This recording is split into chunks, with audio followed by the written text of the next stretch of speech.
On va aller voir les bases de la plume, donc cet outil qui est situé juste en dessous des flèches de sélection d'Illustrator qui est super important pour dessiner des logos, des illustrations, toutes sortes de choses, même dans d'autres logiciels. Elle est là, la plume. Alors lorsqu'on prend la plume, tout de suite on remarque que mon curseur ici est en forme de plume. Si j'enfonce fixe majuscule, donc ça fait une petite flèche précise.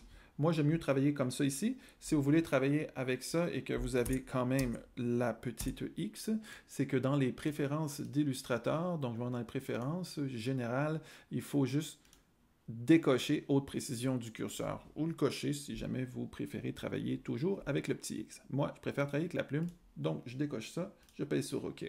Alors maintenant que j'ai ma plume, à côté de ma plume, j'ai une petite astérisque qui me dit voici, tu vas commencer une nouvelle forme.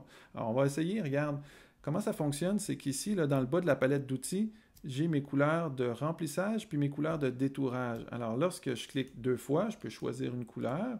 Lorsque je clique sur le détourage et que je clique deux fois sur le détourage, je peux choisir une couleur pour mon détourage. Je peux également choisir une graisse pour mon détourage dans la palette contrôle qui est juste en haut d'Illustrator, comme ceci, et voilà. Donc, une fois que j'ai fixé mon remplissage, mon détourage et la graisse de mon contour, ce que je peux faire, c'est juste cliquer comme ça, à volonté, et clic, clic, clic. Ce que ça fait, c'est que ça fait tout simplement des filets dont le contour est la couleur du contour et le remplissage est la couleur du remplissage.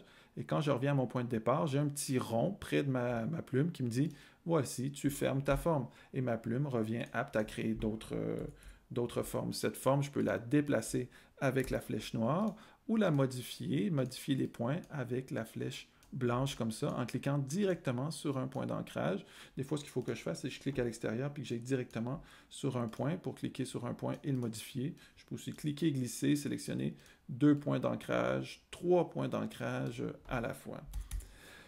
Peut-être vous êtes-vous accroché dans votre plume et vous faites un cliquer-glisser, puis là, ça a sorti des drôles de petites poignées comme ça. Ce sont les poignées d'inflexion, sont super utiles pour nous permettre de faire des formes un peu plus organiques comme ça. Alors, c'est bien simple. Clic-glisse, on a deux poignées d'inflexion ici. Il faut voir ça un petit peu comme des aimants qui attirent mon trait. Et donc, lorsque je clique comme ceci, je peux cliquer-glisser, fermer ma forme et je me retrouve avec des formes un peu plus organiques comme celle-ci. Admettons que je veux faire un filet qui serait complètement droit. Ce que je vais faire, c'est que je vais juste cliquer à un bout ici et maintenir majuscule et cliquer à un autre bout. Ce que ça va faire, c'est que ça va me faire un filet qui va être vraiment très droit parce que j'ai maintenu majuscule. Parce que si je ne maintiens pas majuscule puis que je fais juste cliquer, je peux faire mon filet n'importe où. Donc, clic majuscule, ça me permet de faire un filet à 90 degrés ou alors à exactement 45 degrés comme ceci. Voilà. Escape pour finir mon filet et me permettre de faire une deuxième forme. Mettons que je veux faire une forme fermée qui soit vraiment géométriquement très stable, comme par exemple un carré. Je vais juste me situer vis-à-vis d'un point ici. Je vais faire un clic, majuscule, un autre point, majuscule, un autre point, majuscule, un autre point. Et là, vous voyez que ça m'indique que je suis à l'intersection du premier point d'ancrage que j'ai fait. Pourquoi ça m'indique ça? Parce que dans mes paramètres d'affichage, j'ai repère commenté de cocher, ce qui fait en sorte que quand je suis en train de tracer des formes géométriques comme ça, Illustrator me donne des indices. Des fois, c'est pratique. Des fois, quand on veut faire un travail de haute précision, de retraçage, c'est moins pratique. Donc, on le coche ou on le décoche, c'est selon. Maintenant, je vais le laisser cocher pour ça ici. Alors, je vais le laisser cocher, dis-je, donc, parce que là, quand on clique dessus, ça le décoche. Donc, je vais aller avec mes repères commentés ici. Alors, par exemple, pour mon étoile, qui est une forme qui est géométrique, mais qui n'est pas à 45 degrés ni à 90, je ne vais pas enfoncer majuscule, je vais juste cliquer comme ça. Cliquer, et voilà ici. Tu vois, ça fait des drôles de choses un peu quand je trace et que j'ai pas fini. Fait que je préfère, lorsque je trace, avoir pas de couleur de remplissage parce que c'est plus facile de voir la forme que je suis en train de tracer. Voilà, je clique ici. Puis c'est bien parce que, regarde, il me donne mes petits défauts. Je peux même aller, avec mes repères commentés, pointer sur le point d'ancrage avec lequel je veux m'aligner. Et puis, du coup, il va me donner une ligne droite comme ça.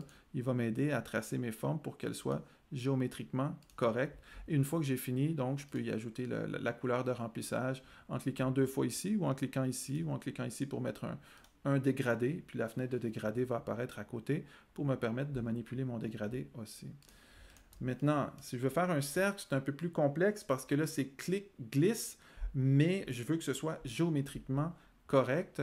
Ce que je peux faire, c'est que je peux m'aider avec les repères, hein. Pour sortir les repères, ce qu'on fait, c'est qu'on fait commande R, et là, on peut sortir un repère comme ça pour trouver la moitié de mon cercle, un repère comme ça pour trouver l'autre moitié de mon cercle.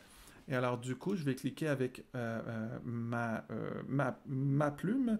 J'ai 4 points d'ancrage dans un cercle, donc clic, et là je vais enfoncer majuscule lorsque je tire. Pourquoi? Parce que je veux vraiment avoir des points qui soient parfaitement alignés. Donc je clique majuscule, je clique majuscule ici, je tire, je clique majuscule ici, je tire, je clique et j'enfonce majuscule et je tire.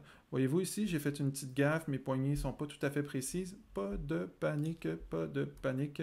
Je peux revenir avec ma flèche blanche et quand je veux cliquer sur mes petits points, voyez-vous, c'est que j'ai cliqué un petit peu trop loin ici. Alors je peux venir corriger le tir en travaillant sur les petits points que j'ai tracés.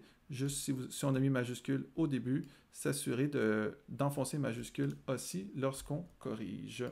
Et alors, du coup, j'ai mon cercle ici. Je peux lui donner la couleur de remplissage et de détourage souhaité, soit à partir de la palette des couleurs ici qui me permet de paramétrer, ou en double-cliquant sur la fenêtre de détourage pour venir lui donner la couleur que je veux.